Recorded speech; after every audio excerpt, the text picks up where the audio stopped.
Yes, homophobia and sexism are a problem. Yes, governments are made to keep us safe. But we don't think the blunt policy proposed by side proposition is the way to do this. We don't think it works either for homosexuals and women or for other individuals in our society. And that's why we think shutting out music means shutting down discourse. That's why we don't support their side. We have three arguments. First, that we support freedom of expression, especially when it comes to music. Second of all, that we better fight homophobia and sexism. Third of all, that we empower those who are discriminated against. What's our policy? One, we will not ban music which contains homophobic or sexist lyrics, so artists will be free to express themselves without government censorship. Two, we support legislation to ensure that no institutionalized discrimination can take place. For example, workplace laws on employment discrimination. Three, we stand for other measures to promote discourse of homophobia and sexism and education to tell people that these are not views which are supported and these are views which we don't like. Before we go on to our case, 2 points of rebuttal.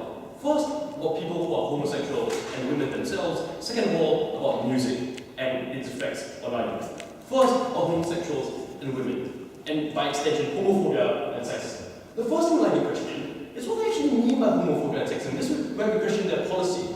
Now, side proposition simply said, we just ban things when they're homophobic or sexist, but never really told us how to decide what these things are. Why is this important? It's important because very often there is no clear line, and it's a very controversial issue whether something is sexist or not. For example, a lot of Lady Gaga songs are about sexualizing herself and the use of her own body, and some people think this is incredibly sexist, it's bad. But at the same time, there are others who think, including Lady Gaga herself, that this is an affirmation of her identity. As a woman, it's her way of asserting her power over other people in society, as which empowers women in general. So that's something they have to clear up, because until they tell us exactly what their policy is going to ban, it's not something to be enforceable, and therefore it's not something where the benefits will accrue. Second, they said there's lots of discomfort from people who are like homosexual or women when they hear these lyrics. Several responses. First of all, the great thing about music or like iTunes is you can generally decide what sort of music you want to listen to. So we think in that case, it's quite easy not to listen to these lyrics.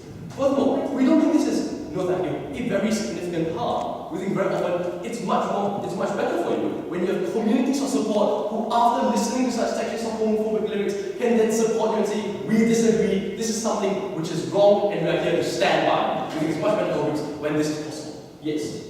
If you're saying that you would allow this music, but then you would give education not to support it, and you would promote people not supporting it, then why would you allow the music in the first place? Why not just not allow it? No, we're not saying that education to say people don't listen to this sort of music. We're saying you can listen to this music if you want, but you educate people that homophobia and sexism is wrong. It is standard operating procedure everywhere in the world right now. No thank you. Back to my point. Second point of rebuttal about the media and music. We think the first argument they had was about youth and why do music influence youth. First of all, we think that's an argument for age restrictions on this sort of music. We think parents are the people who decide what their children listen to. And if your parents are homophobic or sexist and therefore listen to this sort of music, whether you listen to this music or not, your child is likely to grow up in the same way. Second of all, we think children are exposed to many different sorts of influences in the lyrics, some of which may be sexist, but lots of which will not be sexist, and lots of which will promote female empowerment. And so we think that cancels out in the discourse, and that's why it works. Finally, the last one about how music is not made worse, because in the past we didn't have any of this. We say yes, in the past, but that was because homophobia and sexism weren't part of our social landscape and part of our social discourse in the past. Now that it is, we cannot remove it from the way we express ourselves as individuals. That is my with my attacks on their case. First argument, freedom of expression and the artistic process. I think each and every person has a unique identity. I think expression is incredibly important. Why? Because humans are social creatures. We don't exist just within our own minds, but within a social construct. And so expressing this identity to different groups and expressing yourself to other individuals is incredibly important, not just in how they view us, but often how we view ourselves as well. I think it's especially the case with music. Because music is not the same as a political manifesto or a doctoral thesis. Music is not about clear lines of logic. It's about expression, it's about emotion, it's about feelings and the complexity of human experience.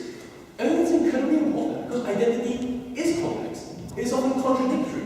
At different points in time, individuals who identify as pro-LGBT or as pro-women's rights may have feelings which may be construed as sexist or homophobic. And we don't think that it's right for them to cut out music as a form of expression for individuals when they talk about the emotional turmoil as they try to come to grips with their own experiences and their own beliefs.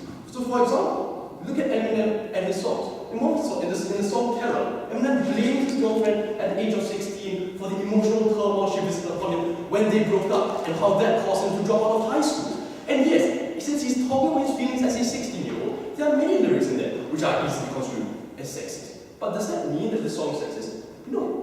Why? Because these songs need to reflect the complexity of an emotional experience which different people have. And so within the same album, Eminem has songs about promoting women's rights. Eminem has songs about how he dislikes sexism because he's afraid that's going to hurt his daughter as she grows up. We think these counterpoints and these contradictions inherent to music and artists' body of work are important because they reflect the actual emotional turmoil and complexity that human beings have. So we don't think it's right for our government to arbitrarily, using this blunt tool and policy, cut out such a large scope of human experience and all this turmoil. We don't think governments can homogenize music and the views espoused within, because homogenizing the human experience, and that's not something we stand for. Second up, how we got to fight homophobia and racism. We think if ideas are to have weight, then they must be discussed and live and die on their own merits. We think it's like a spectrum of countries to talk about. So first of all, you have super discriminatory countries like Iraq and Uganda. We think in such countries, neither side is going to really do that much because these policies are not music and no other political structures.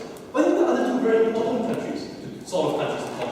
One where there's much more discrimination but not entrenched in the political system, for example, the American Dream South, and one where, as in most of the developed world where this policy is presumably going to be implemented, where there's a trend towards being more progressive and more accepting of women's rights and homosexuality and LGBT rights. Areas like New York, like France, like Britain. So let's talk first about more progressive societies as they are today. And we think that in these areas, the fact that homophobia and sexism should be denied needs to be a living truth and not a dead dogma.